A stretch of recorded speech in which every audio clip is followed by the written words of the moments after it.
이 시의 표제어는 다윗의 시가온 베냐민인 구시의 말에 대하여 여호와께 한 노래라 되어 있어요.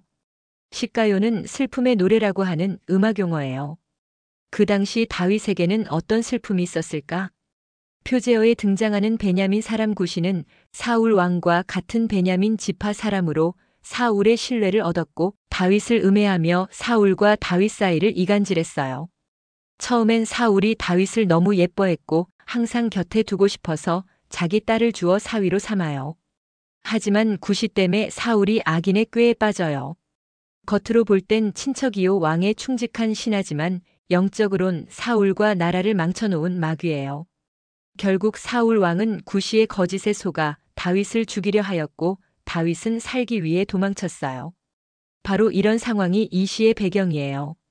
만약 한 악당 때문에 내 인생이 망가지고 있다면 여러분은 어떻게 하시겠어요? 17절에서 다윗은 내가 여호와께 그의 의를 따라 감사함이여라 노래함으로 이 시를 끝맺어요. 베냐민 사람 구시로 인해 좋았던 사울 왕과의 사이도 틀어지고 행복했던 신혼생활도 깨지며 광야를 떠도는 도망자 신세가 되었는데 그의 입에서 감사가 흘러나와요. 감사의 이유는 단 하나, 내가 하나님의 의로 인도받고 그 길을 걷게 되었다는 거예요. 오늘의 주제는 주의 의를 따라 감사해요. 여호와 내 하나님이여, 내가 주께 피하오니 나를 쫓아오는 모든 자들에게서 나를 구원하여 내소서. 얼마 전까지 블레셋의 침공으로부터 나라를 구해낸 1등 공신이었는데 지금 반란자로 몰려 도망치고 있어요. 반란의 의도가 1도 없는데 얼마나 억울하겠어요? 하지만 다윗이 제일 먼저 한 행동이 뭐냐? 기도예요. 원망이 아니에요. 변명이 아니에요. 다윗은 지금 기도하고 있어요. 건져낼 자가 없으면 그들이 사자같이 나를 찢고 뜯을까 하나이다. 지금 다윗은 아무도 구할 수 없는 곳에 홀로 버려져 있어요. 죽음이 굶주린 사자처럼 으르렁거려요. 한때 거인 골리앗도 쓰러뜨린 용사였지만 모두가 그를 쫓고 있는 상황에선 도망치는 게 최선이에요. 지금 다윗의 상황은 매우 다급해요. 여호와 내 하나님이여, 내가 이런 일을 행하였거나 내 손에 죄악이 있거나 화친한 자를 악으로 갚았거나 내 대적에게서 까닭없이 빼앗았거든 원수가 나의 영혼을 쫓아잡아 내 생명을 땅에 짓밟게 하고 내 영광을 먼지 속에 살게 하소서 셀라. 내가 누굴 억울하게 했다면 나를 벌하세요란 뜻이에요. 지금의 위기는 다윗이 잘못해서 생긴 게 아니에요.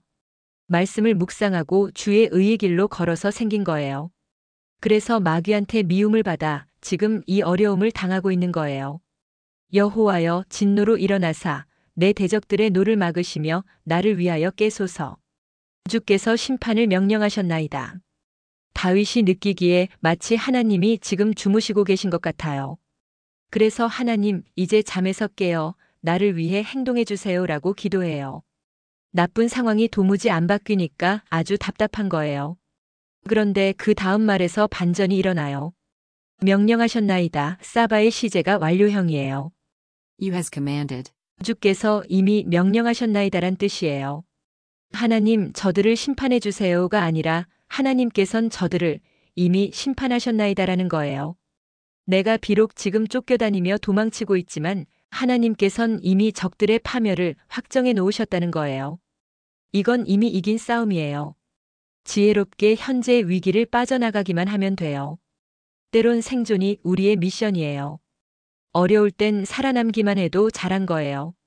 민족들의 모임이 줄을 두르게 하시고 그 위 높은 자리에 돌아오소서. 민족들의 모임이 줄을 두르게 하시고란 민족들을 주님 앞에 모아놓고란 뜻이에요. 그 위 높은 자리. 마롬, Height. 지극히 높은 곳, 심판자의 자리를 뜻해요. 다윗은 하나님이 심판자가 되시길 원해요. 누굴 심판하죠? 여호와께서 만민에게 심판을 행하시오니 여호와여, 나의 의와 나의 성실함을 따라 나를 심판하소서. 다윗은 나를 심판해 달래요. 무엇에 따라? 나의 의와 나의 성실함을 따라. 의와 성실하면 누가 떠올라요? 하나님. 다윗은 하나님의 성품을 닮았어요.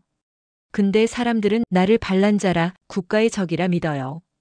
그거 악인들이 씌운 프레임이잖아요. 나는 하나님을 사랑하고 백성을 사랑하는 사람이잖아요. 내 의와 성실이 증명하잖아요. 하나님 닮았다고. 다윗이 나의 의를 말할 때는 교만의 근거가 되는 자기 의가 아니에요. 말씀을 묵상하며 주의 의의 길을 걷는 삶을 뜻해요. 다윗은 사도 바울보다 1000년 전에 의의 개념을 바르게 알았던 거예요. 우리가 육신에 있을 때에는 율법으로 말미암는 죄의 정욕이 우리 지체 중에 역사하여 우리로 사망을 위하여 열매를 맺게 하였더니, 바울이 말하는 율법으로 말미암는 죄란 율법을 잘 지킨 후에 영적 교만의 죄를 짓게 된다는 뜻이에요. 그래서 율법은 구제불능이기에 복음이 필요하다라고 바울은 주장해요. 그럼 복음은 뭐냐? 복음에는 하나님의 의가 나타나서 믿음으로 믿음에 이르게 하나니 기록된 바 오직 의인은 믿음으로 말미암아 살리라 함과 같으니라. 하나님은 믿는 자에게 당신의 의를 선물로 주시기 때문에 우리가 의를 획득하려고 애쓸 필요가 없다는 거예요. 우린 복음을 믿기만 하면 돼요. 이게 바울이 말하는 복음이에요. 바울은 자기 의에 대해 무척 경계했어요. 바울은 인간에겐 자기 의를 추구하는 속성이 있으며 자아 안에서 선과 악이 싸우는 내적 갈등을 은혜의 힘으로 극복했노라 고백해요. 그 은혜의 힘이 복음에 있다는 게 바울의 메시지예요. 이 복음의 메시지를 다윗은 1000년 전에 이미 알고 실천했어요. 그래서 시편 1편 1절에서 오만한 자가 복 없는 자의 정점이라고 지적한 거예요. 왕이 된 후에도 다윗은 하나님을 나의 왕, 나의 하나님이여라 불렀어요. 그는 언제나 하나님께 왕의 자리를 내어드렸어요. 다윗은 복음이 세상에 나오기 1000년 전에 복음대로 산 복음의 사람이에요. 악인의 악을 끊고 의인을 세우소서. 의로우신 하나님이 사람의 마음과 양심을 감찰하시나이다. 여기서 다윗은 악인을 다 없애버리세요라 하지 않아요. 그러면 세상에 남아날 사람이 없을 테니까. 다만 악인의 악을 끊어내 달라는 거예요. 의인을 세우소서. 더 이상 악인의 악이 판치는 세상이 되지 않게 악을 끊어내고 의인을 세워달란 기도예요. 몇 년 전에 한 유튜버가 북유럽 국가를 여행하면서 만난 판사 한 명이 잊혀지지 않더래요. 왜냐? 그 판사왈 자기가 지금까지 30년간 판사 일을 하면서 부패한 정치인을 재판한 일이 한 명도 없었대요. 그 당시 한국의 부패 지수는 세계 32위였고 제일 썩은 놈이 정치인, 더 썩은 놈이 검사란 말이 유행하던 시기였기에 그 유튜버는 충격을 받았대요. 이 시대의 악인의 악을 끊어내려면 하나님이 꼭 도와주셔야 해요. 다윗은 자기 목숨조차 위태로운 상황이었어요. 악인의 모함으로 반란자로 찍혀 도망쳐야 했어요. 다윗은 반란으로 정권을 잡을 능력도 있었지만 전쟁으로 동족끼리 사륙하는 게 하나님의 방법이 아니라고 믿었기에 하나님께 의인을 세우소서라 간구한 거예요. 감찰하시나이다란 히브리어로 바한 To examine. 면밀히 살피다란 뜻이에요. 하나님은 사람의 마음속을 다 아신다는 얘기예요. 사울 왕은 사람의 속을 모르니까 거짓된 친족의 말에 속아 착한 다윗을 죽이려 했던 거예요. 다윗이 하나님을 사람의 마음과 양심을 감찰하시는 분이라 부른 이유는 사울 곁에서 거짓으로 모함하는 신하를 교체해 달라는 뜻이 내포되어 있어요. 하지만 하나님은 왕 자체를 교체해 버리세요. 사무엘이 사울에게 이르되 나는 왕과 함께 돌아가지 아니하리니 이는 왕이 여호와의 말씀을 버렸으므로 여호와께서 왕을 버려 이스라엘 왕이 되지 못하게 하셨음이니이다. 하나님이 사울 왕을 버리기로 한 이유는 사울 왕이 먼저 하나님의 말씀을 버렸기 때문이에요. 착한 다윗을 핍박해서가 아니에요. 정치를 잘못해서가 아니에요. 하나님의 말씀을 버려서 그의 인생이 끝장난 거예요. 나의 방패는 마음이 정직한 자를 구원하시는 하나님께 있도다. 중간 수식어를 빼면 나의 방패는 하나님이다예요. 근데 그 하나님은 어떤 분이냐? 마음이 정직한 자를 구원하시는 분이에요. 마음은 레브, Inner man. 속사람이란 뜻이에요. 정직한은 야사르, Straight. 바른이란 뜻이에요. 마음이 정직한 자는 주의 의의 길을 걷는 자란 뜻이에요. 이런 사람에게 하나님은 방패가 되어 주신다는 거예요. 지금 다윗은 사방에서 공격받는 절체절명의 위기에 빠졌어요. 근데 하나님이 그의 방패가 되어 모든 공격을 다 막아주세요. 원수가 나를 해치러 왔다가 오히려 자기가 당해요. 수많은 적들이 나 하나를 이기지 못해요. 내 기도에 천군 천사가 달려와 돕기 때문이에요. 하나님은 그의 기도에 즉시 응답하세요. 그냥 믿는 자의 기도가 아니라 주의 의의 길을 걷는 자의 기도이기 때문이에요. 300년 전 모세도 다윗 같았어요. 이스라엘 백성이 홍해바다에 도착했을 때 앞에는 홍해바다, 뒤에는 바로의 전차부대에 막혀 도망할 길이 없었어요. 백성은 다급하게 기도했지만 상황이 조금도 나아지지 않자 모세를 원망해요. 우리가 죽을 데가 없어 이 광야까지 왔냐? 도무지 살 길이 안 보이니까 그들은 목적을 잃어버렸어요. 그때 모세가 이렇게 말해요. 모세가 백성에게 이르되 너희는 두려워하지 말고 가만히 서서 여호와께서 오늘 너희를 위하여 행하시는 구원을 보라. 너희가 오늘 본 애굽 사람을 영원히 다시 보지 아니하리라. 여호와께서 너희를 위하여 싸우시리니 너희는 가만히 있을지니라. 백성은 길길이 뛰는데 모세 홀로 차분한 이유가 뭘까? 하나님께서 여기까지 인도하신 이유가 반드시 있을 거라 믿었기 때문이에요. 주의 말씀을 들을 줄 아니까 현상만 보지 않고 실체를 정확히 봐요. 목표만 바라보고 집중해요. 너희는 두려워 말고 현상만 보고 쫄지 말란 얘기예요. 가만히 서서 여호와께서 오늘날 너희를 위하여 행하시는 구원을 보라. 우리가 아무것도 할 수 없는 상황에 빠진 이유는 하나님이 우리를 위해 일하시기 위해서예요. 너희가 오늘 본 애굽 사람을 또다시는 영원히 보지 못하리라. 지금의 위기는 환난이 아니라 축복이라는 거예요. 여호와께서 너희를 위하여 싸우시리니 너희는 가만히 있을지니라. 우리가 왜 진퇴양난의 길에 빠져 아무것도 할 수 없게 되었냐? 오직 믿음으로 주만 바라보라고 이런 시련을 주셨던 거예요. 그러니 지금의 위기는 환난이 아니라 축복이에요. 최악의 상황에서도 담대했던 모세처럼 어떻게 다윗도 담대할 수 있었냐? 마음이 정직하여 현상이 아니라 실체를 볼 줄 알았기 때문이에요. 그래서 한치 앞도 내다볼 수 없는 상황에서 수많은 대적에게 쫓기며 생명의 위협을 받고 있었지만 하나님이 나의 방패 되심을 믿고 담대할 수가 있었던 거예요. 하나님은 의로우신 재판장이시며 매일 분노하시는 하나님이시로다. To express indignation. 분노를 표하다란 뜻이에요. 하나님의 분노는 하나님의 정의를 뜻해요. 사람들은 하나님의 심판이 마지막 날에만 있을 거라고 착각하지만 하나님의 심판은 매일 이루어지고 있다는 거예요. 겉으로 볼 때 아무 일도 안 일어나는 것 같고 악이 승승장구하는 것 같지만 그건 우리가 하나님처럼 전체를 볼 줄 아는 거시적 안목이 없기 때문이에요. 심판은 매일 이루어지고 있어요. 사람이 회개하지 아니하면 그가 그의 칼을 가시며 그의 활을 이미 당기어 예비하셨도다. 사람이 회개하지 아니하면이란 하나님은 악인에게도 회개할 기회를 주신다는 뜻이 내포되어 있어요. 하지만 끝까지 회개하지 않으면 하나님은 심판하세요. 심판의 칼과 활이 회개치 않는 자들을 향해 있어요. 결국 모든 패망의 결과는 본인 책임이에요. 죽일 도구를 또한 예비하시며 그가 만든 화살은 불화살들이로다.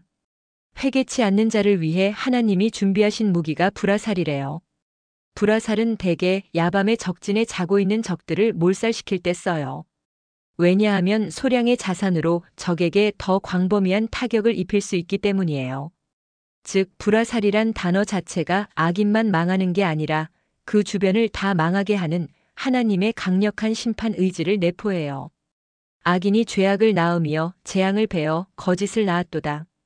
때론 악인에 대한 하나님의 심판이 즉시 이루어지지 않을 수 있어요. 그럴 때 우린 하나님이 왜 악인을 벌하지 않으시나 하면서 이해를 못해요. 하지만 악인에 대한 하나님의 심판은 이미 진행 중이에요. 어떻게? 악인은 그 자손에게 재산을 물려준 것 같지만 실제론 죄를 물려줌으로써 궁극적으로 재앙을 물려준 거예요. 결국 죄가 잉태하여 패망에 이르게 하는 심판의 메커니즘이 작동하고 있는 거죠.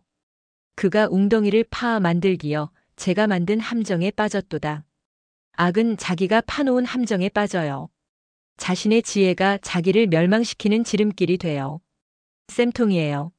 그의 재앙은 자기 머리로 돌아가고 그의 포악은 자기 정수리에 내리리로다. 사필귀정. 악은 결국 망하고 정의는 반드시 실현되게 되어 있어요. 이게 세상을 창조하신 하나님의 디자인이에요.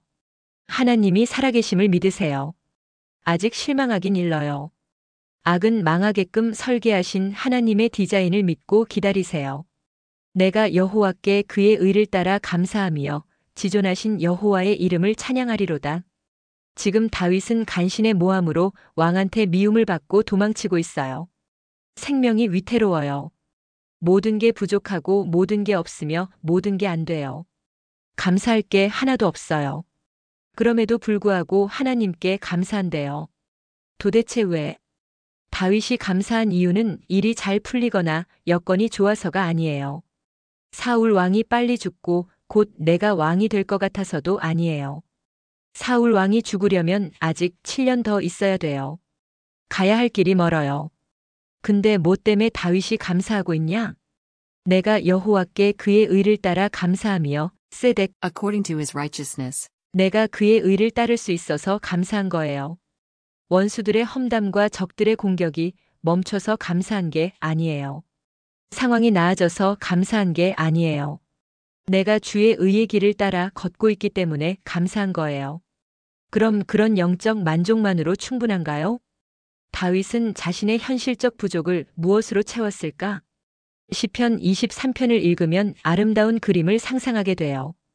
대부분의 시편 23편 성화들을 보면 목자 옆에서 평화롭게 풀을 뜯는 양떼를 묘사해요. 하지만 이 시를 지을 때 다윗은 처절한 상황에 직면해 있었어요. 여호와는 나의 목자시니 내게 부족함이 없으리로다. 다윗이 내게 부족함이 없다고 할 때 사실 그는 절대 결핍 속에 있었어요. 지금 죽음의 골짜기를 통과하고 있는데 여긴 적들이 매복하기 딱 좋은 곳이에요. 만약 적들이 매복해 있다면 난 죽을 수밖에 없어요. 절대적 필요인 안전이 그에겐 없어요. 돕는 자도 없어요.